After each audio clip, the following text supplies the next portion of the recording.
everybody's weekend is off to a great start.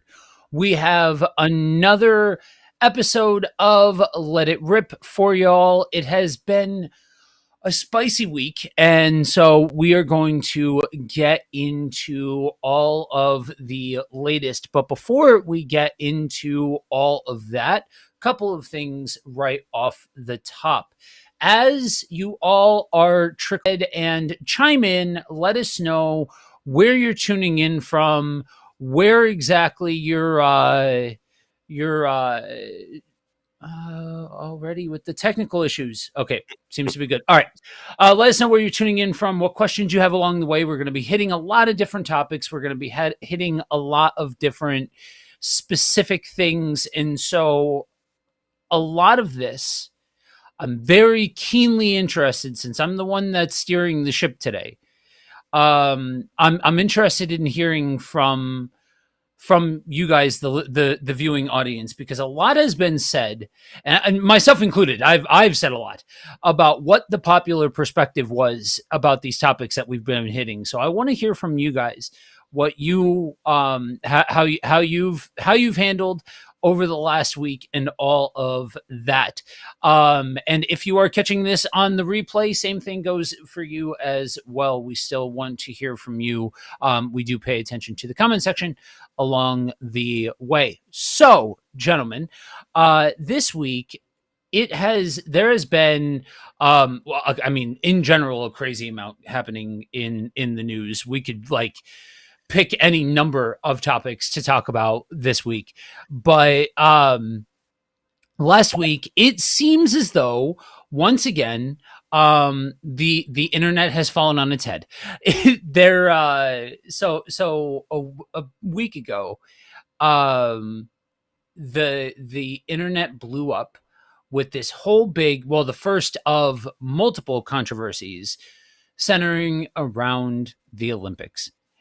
And so, as we get the ball rolling on this thing, and as we get to talking about this, I would like if you guys would entertain it for me to recap the events of last week for everybody, because there's a lot of partial information, a lot of different posts and takes and things like that I think it would help us in addressing everything that happened last week by starting off with the basics. This is what happened. This is where we're at.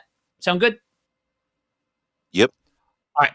So last week was the opening ceremony for the Olympics, and there was a big display. Now it's being held in France. That's important here.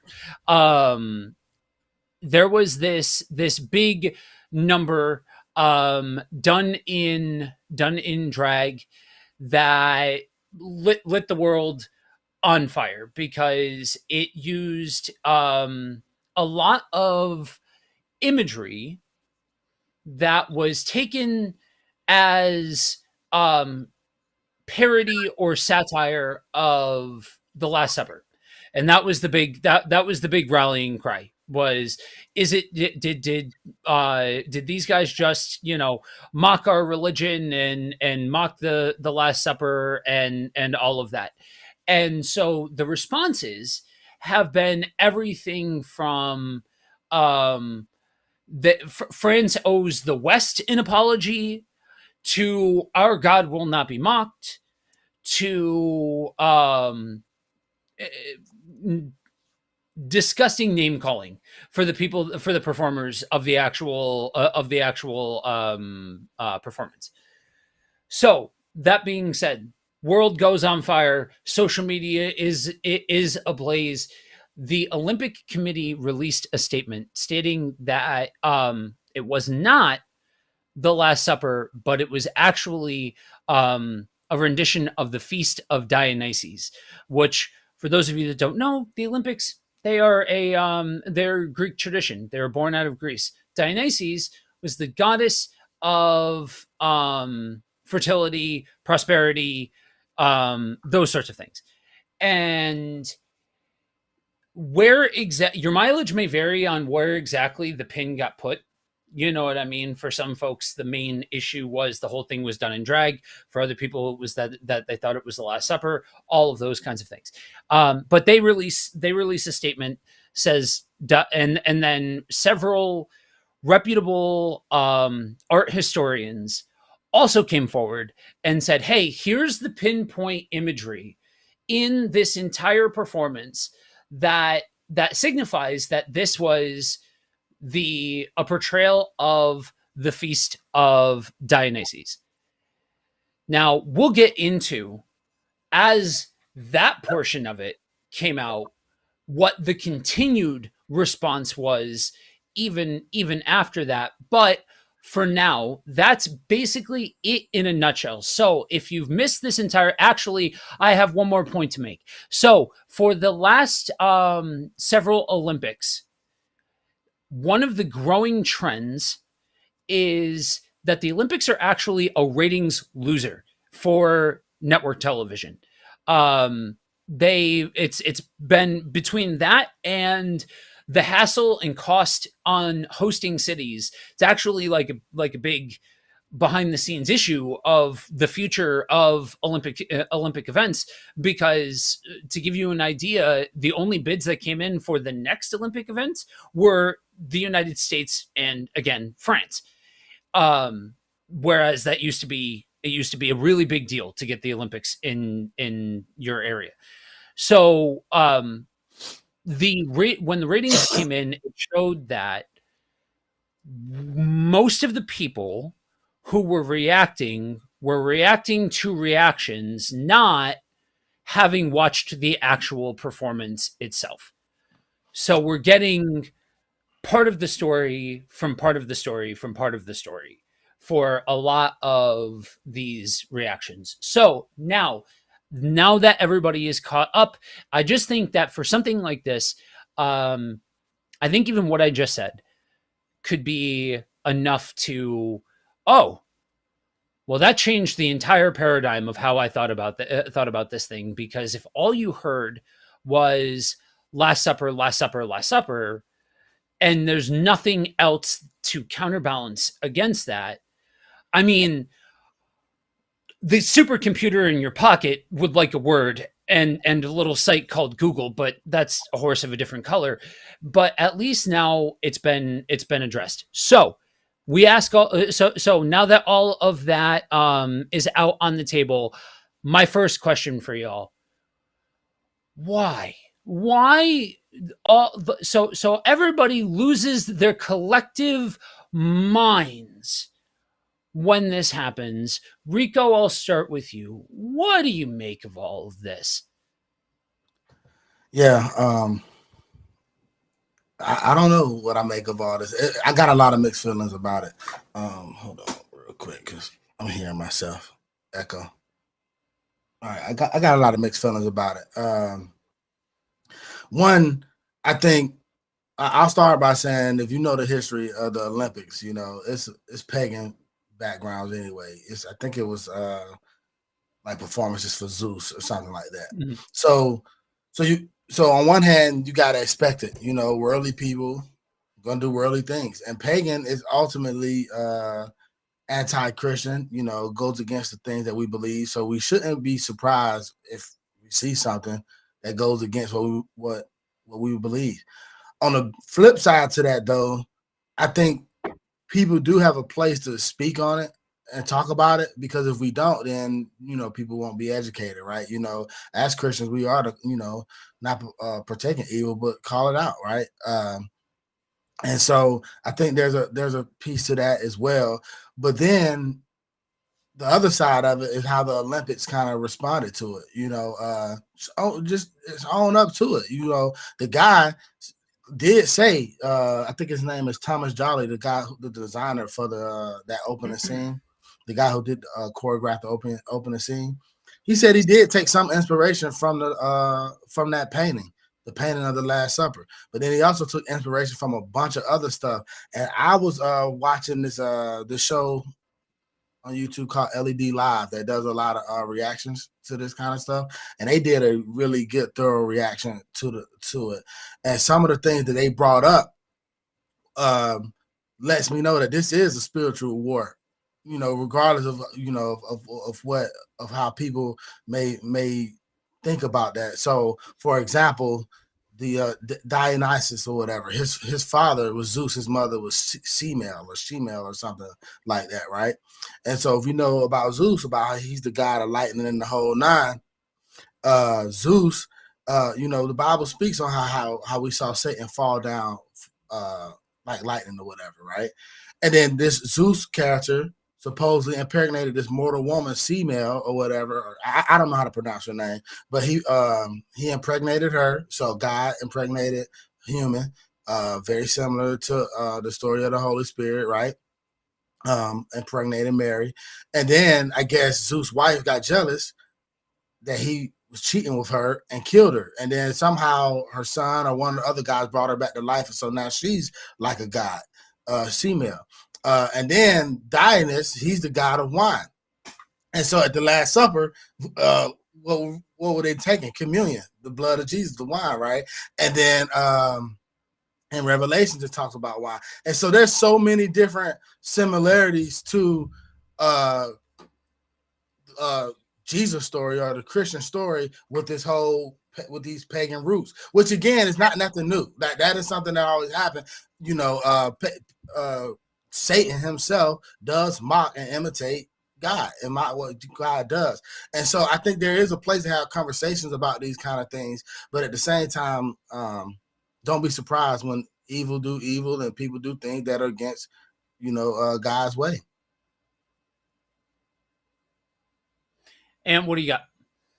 Um, yeah, I had to take some time and kind of do my own research, my and really look over it and try to figure out how um how Christians could mistake these things for each other and how it could look like a mockery. I think really what I saw was the freeze frame shot that they put up of the opening ceremony, and then they put a picture of the Last Supper, next to that shot, and it kind of is, and I don't know if it was, well, who knows, but it seemed like it was, on purpose that that was done that way, because when you put those two shots, still shots, next to each other, um, there is similarity, in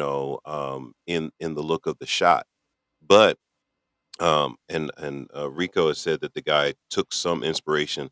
The article that I read said he said it was not his inspiration, that his inspiration was because they are from, it's a Greek tradition, that it was derived from the festival of Dionysus, and that was the goal, and like Rico said, when you compare the two events, they do involve a communal table, they do involve wine and food, and people coming together eating at a table, which, in ancient times, that would not have been an odd scene anywhere, whether you're a Christian, Greek, Roman, whatever, to come together at a table and have wine and eat food.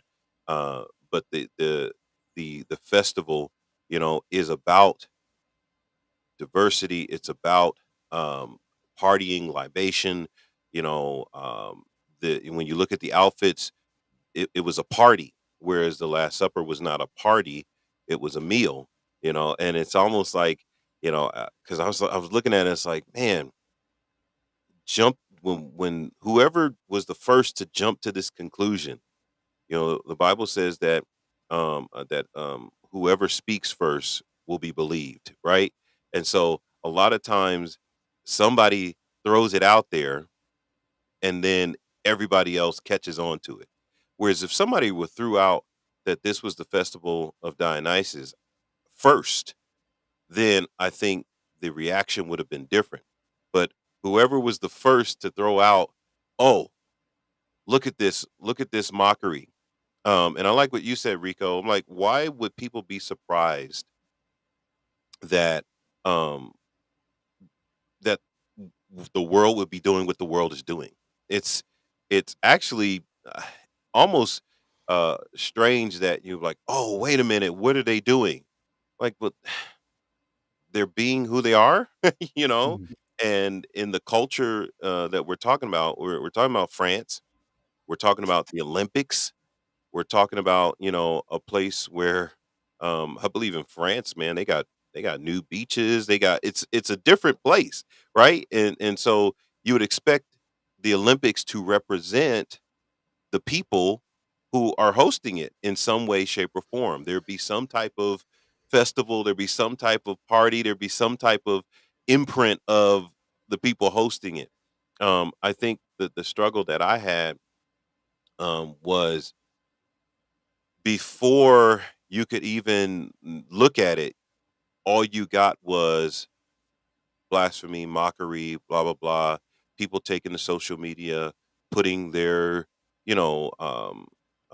their sermons together on social media, their posts, their blogs, and these blogs are, y'all know those those big posts that are just on and on and on, and like, wow, you got to put the long post alert on them because this is about to be, you know a long post. That was my big thing. And so when I started looking, up at looking these things up, and you kind of pointed out some of this, Rico, the symbol of wine, is a part of the festival of Dionysus. Mhm. Even the theme of sacrifice, both Dionysus and Christ are associated with the theme of sacrifice. The communal meals is another thing that is, but these are like on the surface, right? These are not like, the symbol of ritual, the role of ritual and symbolism are interwoven into both of these, you know. Um, but that would be just taking things at at the very surface level, you know. And most people, and I think you said this, Joe, didn't see the entire presentation. They just saw the Mhm. still shot. Yep. And when you see that still shot, come on now, you look at him like, "Whoa, what did they just? What is Yep. this? What kind of?" Yep. And it really is based off of this still shot, not the fact that, hey, this is a different culture, a different place, a different set of values, you know. And if they're talking about diversity, now this is something that I think we'll get into as we have this conversation. If they're talking about diversity, then if you were to give them the benefit of the doubt, it wouldn't be directed towards any specific religions, or, it's about anybody and everybody having expression, right? Yep. Which is kind of the way of our world, right? I don't know, where you guys live, it might be a little bit different, but in Colorado is a very expressive place. It Mhm. is a very open place. It is very diverse. There's there it that's more so what, we see here in Colorado is this idea of people expressing themselves in different ways and being, open about this and open about that. And so I think, when my first reaction was, wow, this is all I have to go on. And there's a temptation to go with that narrative that hit my social media, that hit my Facebook, that hit my Instagram, that hit my TikTok, that hit, oh, this is a travesty. Look at what's going on. And there's a couple other things in the Olympics that have the same feel to it. That it's like, oh, if you just take this shot, no backstory, it's like, oh man, this is wrong, right? And so um, that was my initial reaction. That's what hit me, in the very beginning. And so the offense is because of how it was portrayed to me.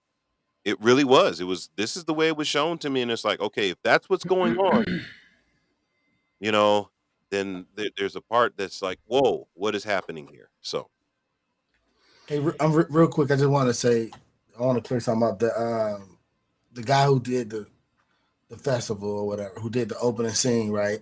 He did come out and say he did. It had nothing to do with the Last Supper, but the producers of the Olympics, in their response, said, and I'm reading this. Said for the festivity segment, Thomas Jolly took inspiration from Leonardo da Vinci's famous painting to create the setting. Producers said in the statement, clearly there was never an intention to show disrespect towards any religious group or belief. Jolly is not the first artist to make a reference to what is a world famous work of art. From Andy Warhol to The Simpsons, many have done it before him. Yep. So basically, he did that setup was meant to look like that painting. Well, like you said, So the Olympic producer said that, but when he was questioned, when Thomas Jolly was questioned, he said no, that was not his right. inspiration. Also, one thing that needs to be taken into consideration, and this goes into a larger topic, is when we look at art, there is very little in the way of new art. It is all inspired. And so when we're talking about the famous painting of the Last Supper in comparison to the famous painting of the Feast of Dionysus, yeah, there absolutely is inspiration because it's an artistic expression, because it is a piece of art created at a time compared to another piece of art that was also created at the same point in time.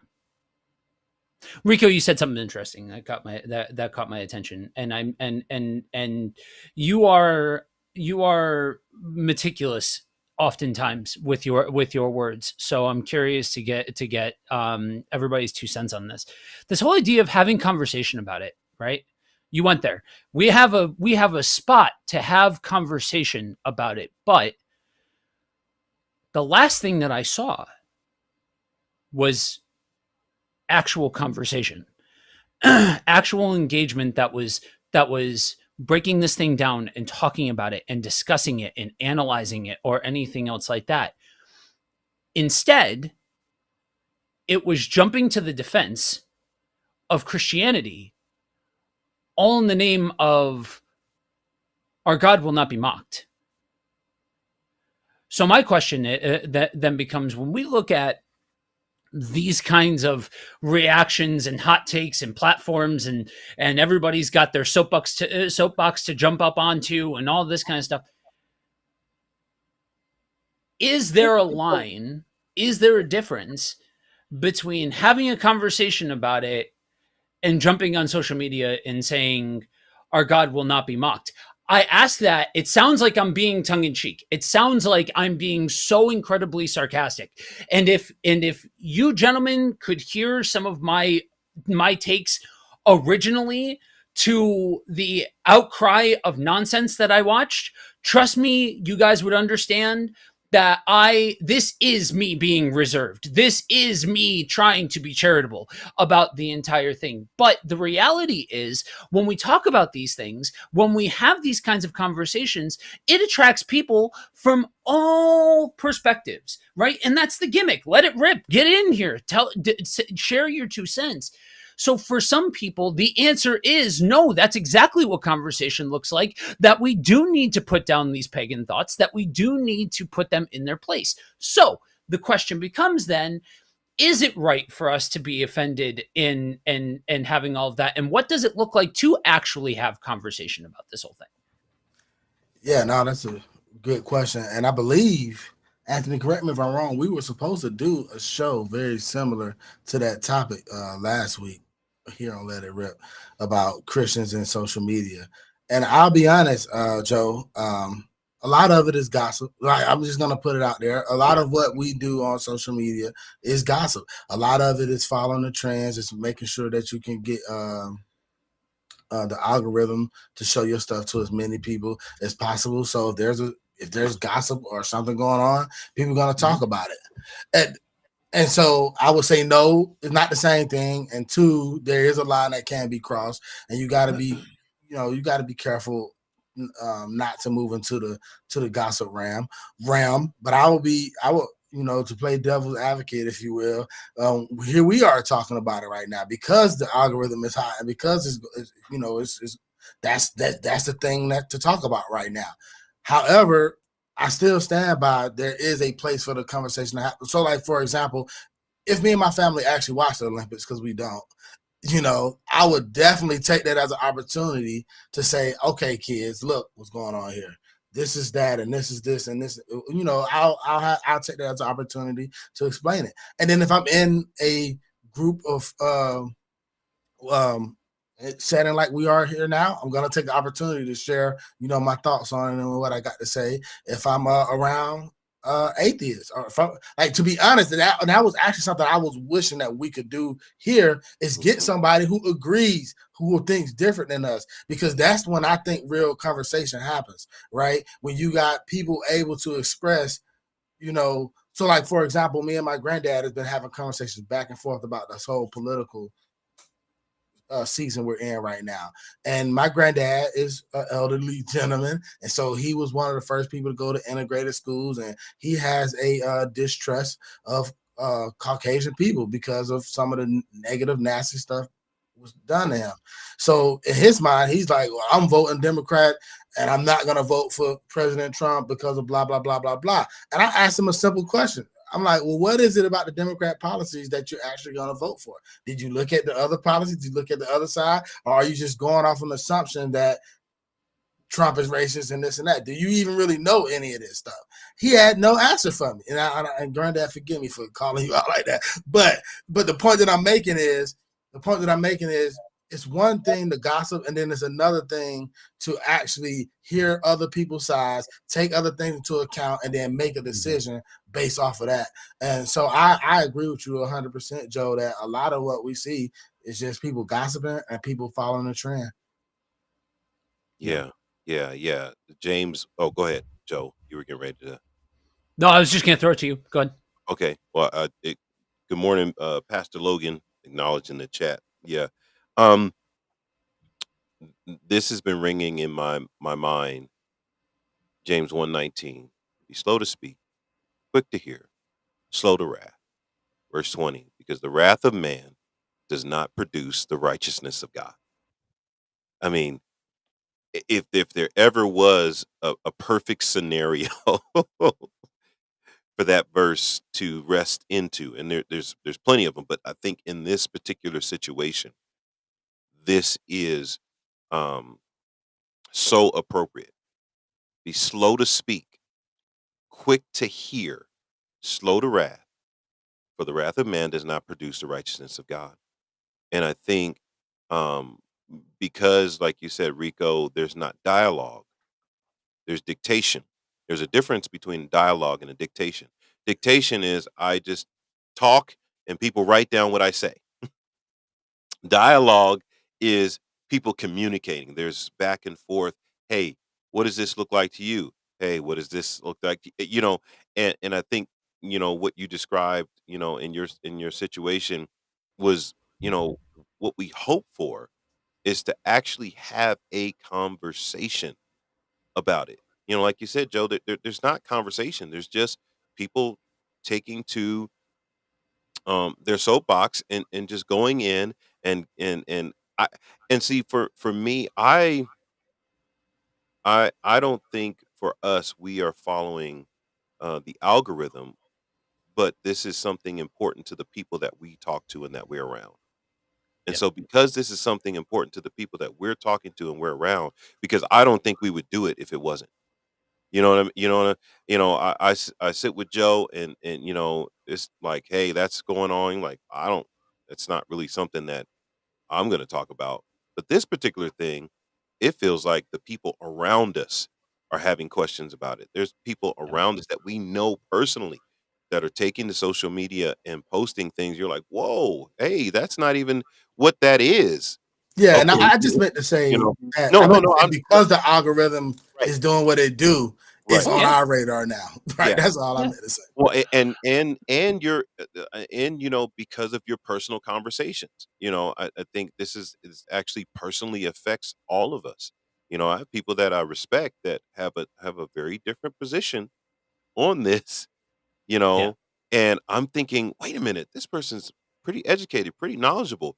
Did they do the research on this and put these things side by side and discern whether or not, you know, uh, these things are what they are, and then decide, okay, well, based on this, this is my approach to my objection to this. Because people can have their objection to whether they know what it. So let's say, we know it is the festival or the feast of Dionysus. Okay, what's your objection to that? You can still have your objection to that. You still have the right to have an opinion about that. But I think when the opinion is based off of, and I had to go and look this up because I was like, is this a case of confirmation bias, right? Is this a case of, based upon my belief and my perspective, I believe that this is happening, especially because all I got was the still shots of these two things next to each other, you know? And when like you were talking about, Joe, you look at the original painting. Da Vinci's painting is older than the painting of the Festival of Dionysus. When you look at them, so art, there is, inspiration taken from each other. And so when we're talking about art, let's just talk about music. I mean, even music, there's no new chords. There's no new everybody's taking from everybody in when they're doing art. And so you could look at this situation and say, okay, yeah, there's going to be some similarities because even when you look at the